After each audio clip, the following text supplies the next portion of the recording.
Hello, hello. Welcome back to another Legacy video. And today we're going to be jumping right into making the next parts for our adjustable threaded stool project. Now today we're going to be making the threaded nuts. And they have internal wooden threads and they're going to be connecting directly to the legs with all the floating tenons. So this creates pretty much the structure of the entire bar stool itself.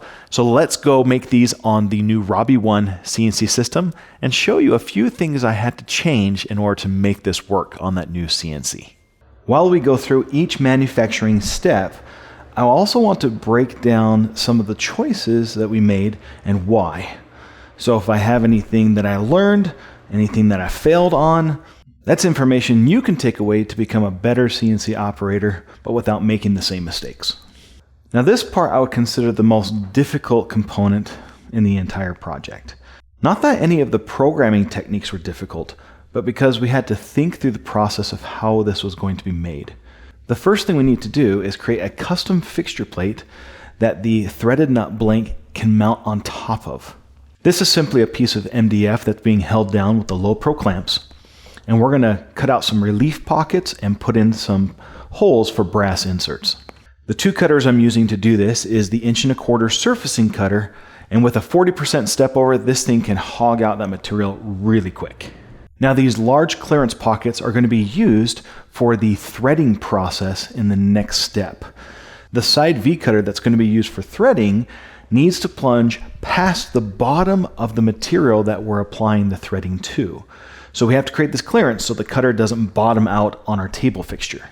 The second tool is a 1/4 inch down spiral, and this is being used to pocket out a 0.405 inch diameter circle for these brass inserts we get from Easy Lock. One thing I want to point out is when you're cutting a small pocket where it's just oversized the actual diameter of the cutter that you're using, I recommend using what is called a spiral ramp. So as the cutter goes around the inside of the perimeter of this pocket, instead of taking it in separate passes like we're used to seeing, this is going to continually plunge in a spiral pattern without stopping. This puts a consistent load on the tool around the entire perimeter of the pocket so that you can get the most accurate results when boring out small diameter holes. Once we countersink and drive in those brass inserts, we can easily attach our low pro clamps to the exact position it needs to be for the blank size of this part. Now we can mount the actual threaded nut blank to our fixture plate.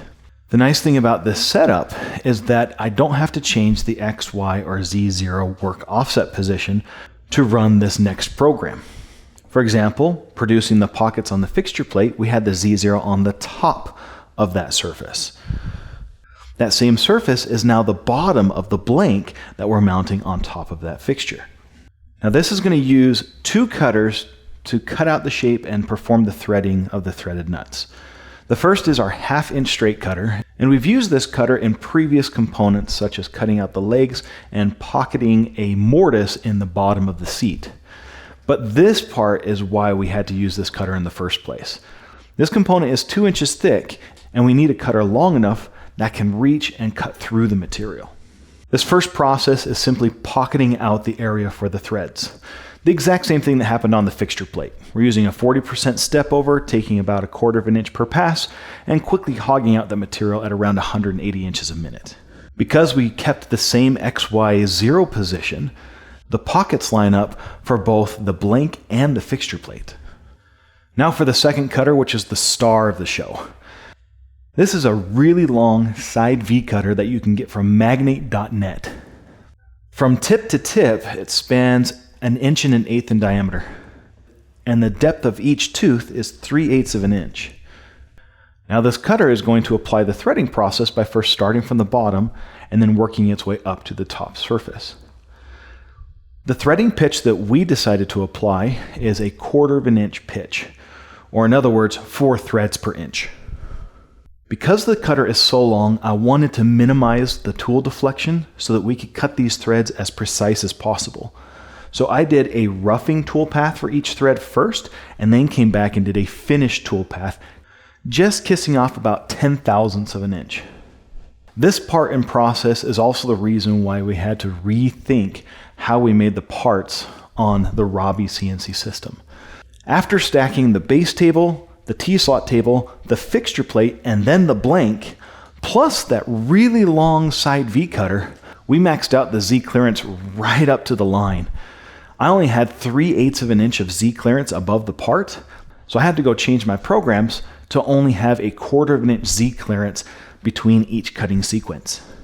Now we can switch cutters back to that 1/2 inch cutter to finish cutting out the shapes of the threaded nuts. And there's 2 different sizes, an upper and a lower. Because this cutter is cutting so deep into the material, I broke this into 2 tool paths to give myself different feed rates and pass steps based on how deep the cutter was already in the material. For example, the first passes that cut down about the first 1 inch were cutting at 180 inches per minute at about 1/4 of an inch per pass. Where the second tool path that follows along the exact same cutting line is now taking it at about 120 inches per minute and about 3/16 inch per pass. The deeper you go, the more sawdust gets compacted down into those grooves. Looking back on this, the best type of cutter to use would be a 1/2 inch up spiral cutter to help clear out the chips. However, these 2-flute straight cutters do a great job, and they are a fraction of the cost. I've pointed this out in other videos as well. I like to oversize my blanks so that when I'm cutting out my parts, my cutters don't come anywhere close to my clamping fixtures. For these parts, I'm going to use the same cutout strategies that I used in previous videos, where I'm not cutting all the way through the material. I'm leaving a small shoulder around the bottom, and we're going to clean those up using a bandsaw and flush trim router. To put less load on my router, I like to get as close as I can to that edge with the bandsaw. Just be careful not to accidentally bump into it or put marks in it, because then you have a lot of extra sanding to clean up your mistakes. Now that the parts are cut out, we can add the mortises so that the legs can attach to these threaded nuts. To do this though, we're going to need a fixture plate that allows us to position the part exactly where we need it in the vertical workstation. Thank goodness we already did this in creating the custom fixture plate back in the leg video. We're going to use that exact same fence to hold both of these parts exactly where they need to be. To get access to our vertical workstation here on the Robbie CNC systems, we need to remove the horizontal table fixtures. Now for this video, we're just taking a single part and we're going from beginning to end to show all the steps to produce this component. But that isn't necessarily the most efficient way of producing the entire project.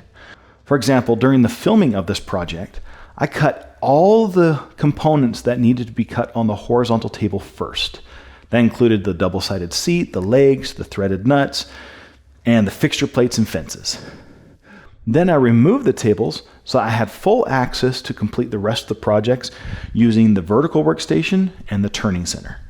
If you want to see this MDF fence being cut out on the horizontal table, check out the leg video. That was the one just before this, and it goes through that whole process of how this is made.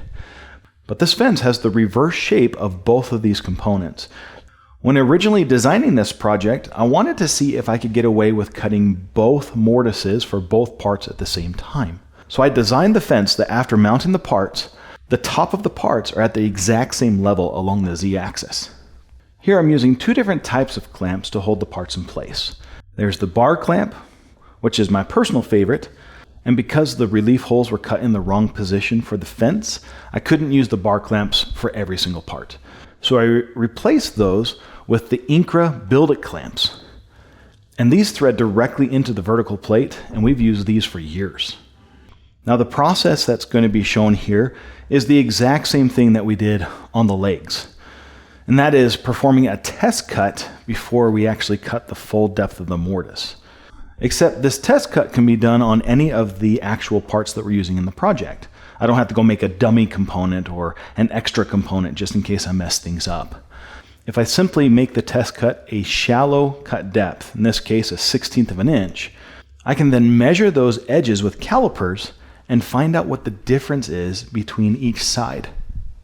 The trick is adjusting half the difference because as one side gets wider, the other side gets shorter.